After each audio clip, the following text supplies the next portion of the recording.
We have freshwater fish that live their whole life in freshwater. We have saltwater fish that spend their whole life in the ocean. Then we have what's called a naturalist fish, which are born in freshwater. They spend their juvenile stage in freshwater. Then when they get big enough, they move to the ocean. They get bigger. Then when they want to reproduce, they come back into the freshwater.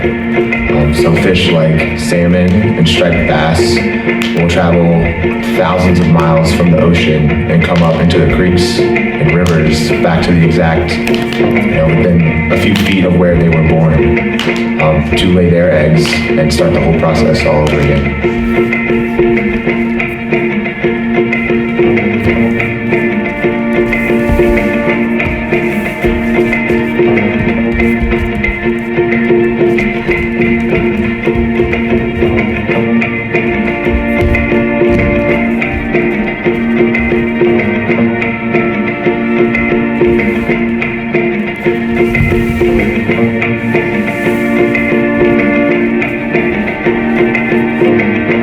These things called fish ladders. So early in probably like the 20s or 30s, they started damming up a lot of rivers and creeks and streams for water supplies for cities.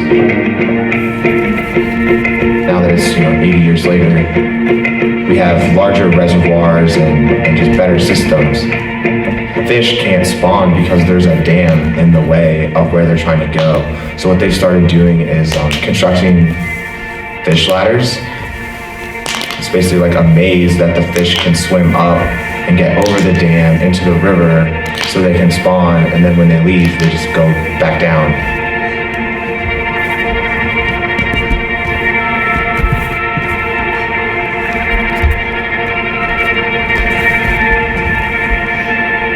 Every fisherman has a story of the big one that got away.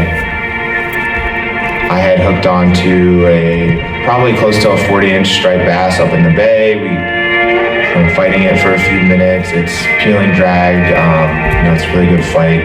We get it close to the boat. I can finally see the fish, and the fish looks me in the eye, shakes his head, the hook pops out, and then he's gone.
Obviously the one that hatched first was going to have a little bit of a head start.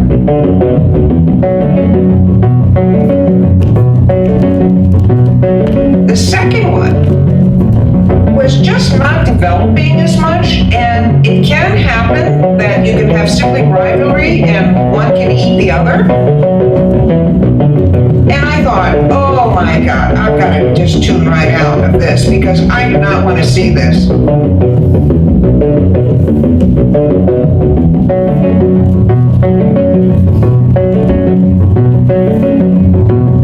It's normal for the development to be different because they don't hatch at the same time. There can be up to a week difference in the hatching time. And that they were both developing fine and that professionals did not see any evidence of all of that. So then I tuned back in and was so relieved that we didn't have any terrible sibling rivalry. Haven't been back since they both flew the coop. When they got to a certain point where they looked big enough and ready enough to leave the nest, they didn't do it. But what they would do is they would take little leaps. leaps from one end of the nest to the other side.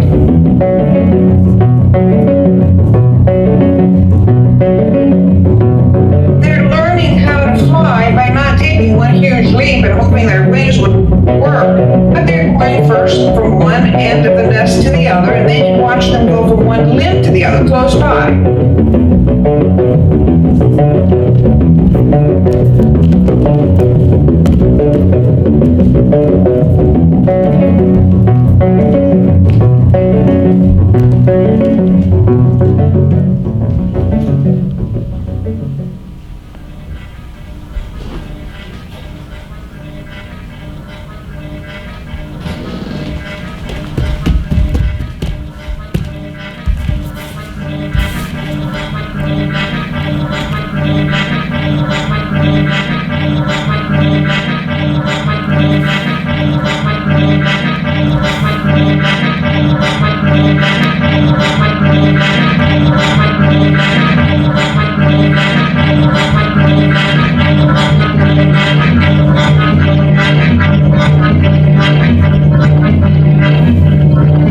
As I was driving here on 95, 5 lanes one direction, 5 lanes the other direction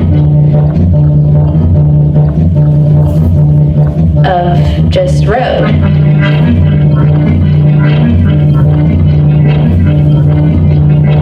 Five lanes one direction, 5 lanes the other direction. On just a square foot of road, there's no life.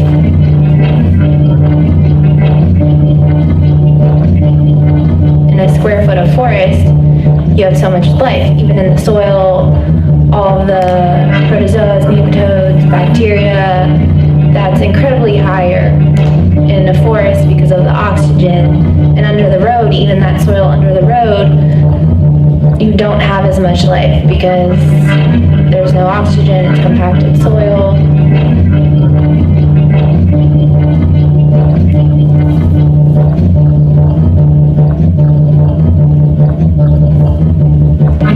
Nothing can exist on a road, right? And nothing really exists above. You might have birds fly over, but in a forest you have layers.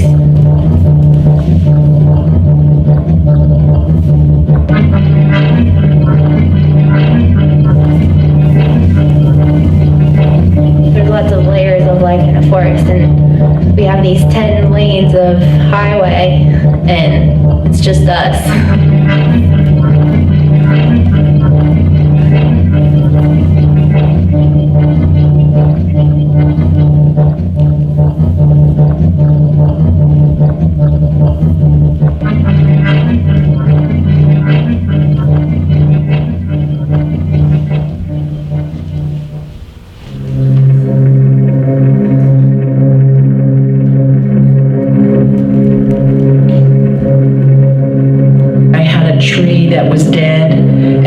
Said, why don't you make it into a snag and you don't cut it all the way down, you just cut it off where it divides at the trunk.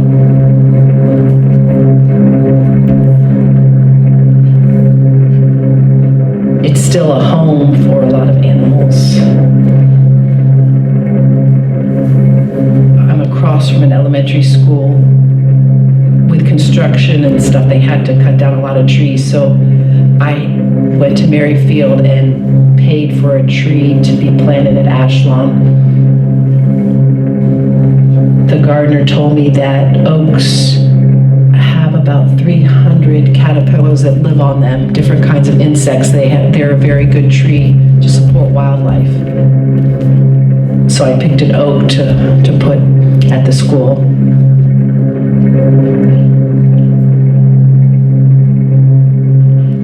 That's one of the best things you can do is plant I think it's a white oak tree, has the most diversified life on it, and then it'll support the birds and other animals. I have a lot of chipmunks, squirrels of course, and in the summer I've noticed the butterflies.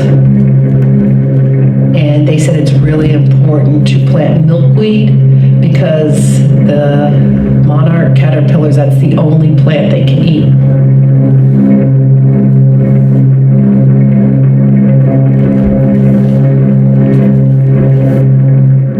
I'm trying to be more conscious of putting native plants, like tulips aren't native. Try to support the wildlife.